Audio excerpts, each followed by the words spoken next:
Assalamualaikum warahmatullahi wabarakatuh. Balik lagi bersama saya Talidatus Solihah, mahasiswa bimbingan konseling Islam semester 5, dan balik juga di learning journal pertemuan ke-6 teknik produksi film. Kali ini membahas tentang gaya-gaya film dokumenter. Apa aja sih gaya-gaya yang ada di film dokumenter itu? Jadi berkembangnya film dokumenter bermunculan dari gaya-gaya baru yang dimana memiliki gaya-gaya itu memiliki sebuah keunggulannya masing-masing gitu. Jadi tadi kelompok 4 juga udah memaparkan materinya yang bisa dibilang ya cukup jelas, walaupun ada beberapa presentatornya yang membacakan materinya kurang gitu, tapi pas saya baca dari makalahnya ya bisa saya cerna lah ya sedikit gitu.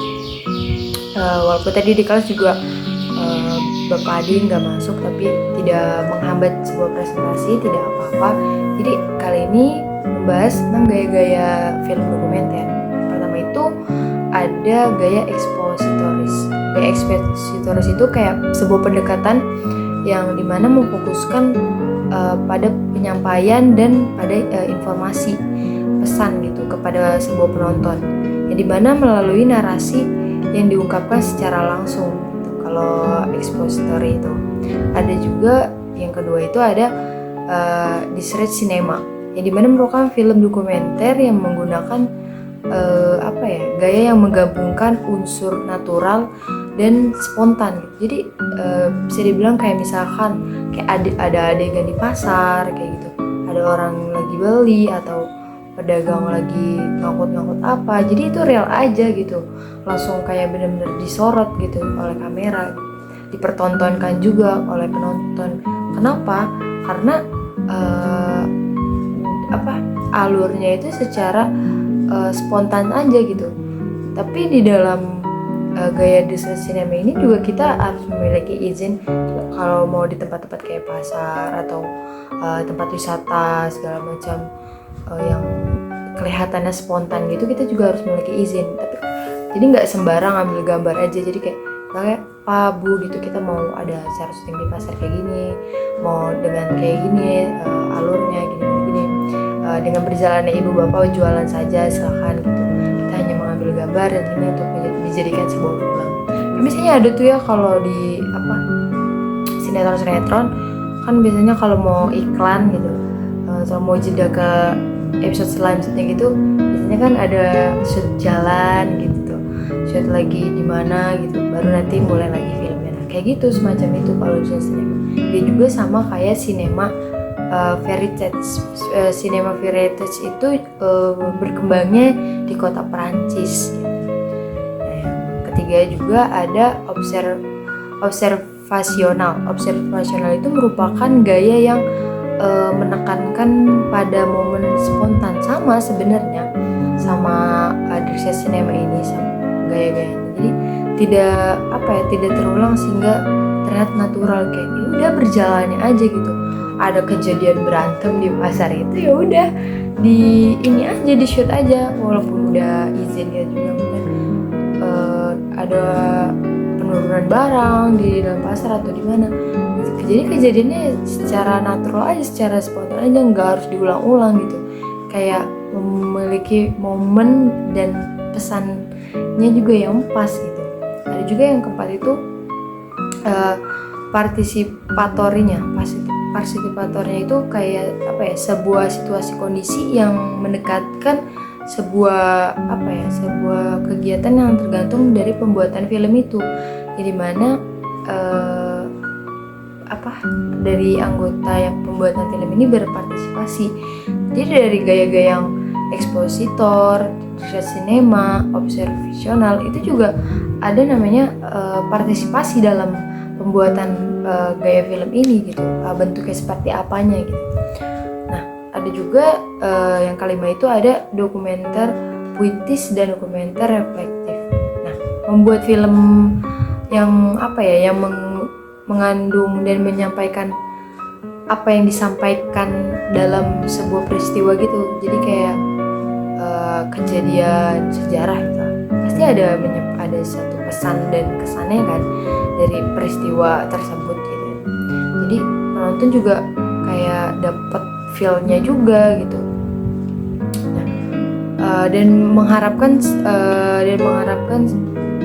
bisa diharapkan film ini tuh bagus gitu tuh, terjalin kayak benar-benar pas gitu, dan mengagumi hal-hal yang benar-benar diterima oleh penonton gitu, dari dokumentasi puitis dan dokumenter reflektif ini gitu. Jadi banyak kan gaya-gaya ini. Sebenarnya kalau diperhatikan dari film-film dokumenter mungkin yang sudah ada di Indonesia ini, banyak menggunakan gaya-gaya ini yang sudah mempunyai keunggulannya masing-masing gitu. Nah, ada juga beberapa ciri khas ya dari dokumenter tersendiri ini, kayak rivalitasnya itu kayak harus ada kehadirannya sutradara. Nah, kalau tidak ada sutradara juga gak bakal jalan gitu proses syutingnya. Siapa yang mau mengarahi gitu. Yang kedua juga ada refleksi tentang proses pembuatan film.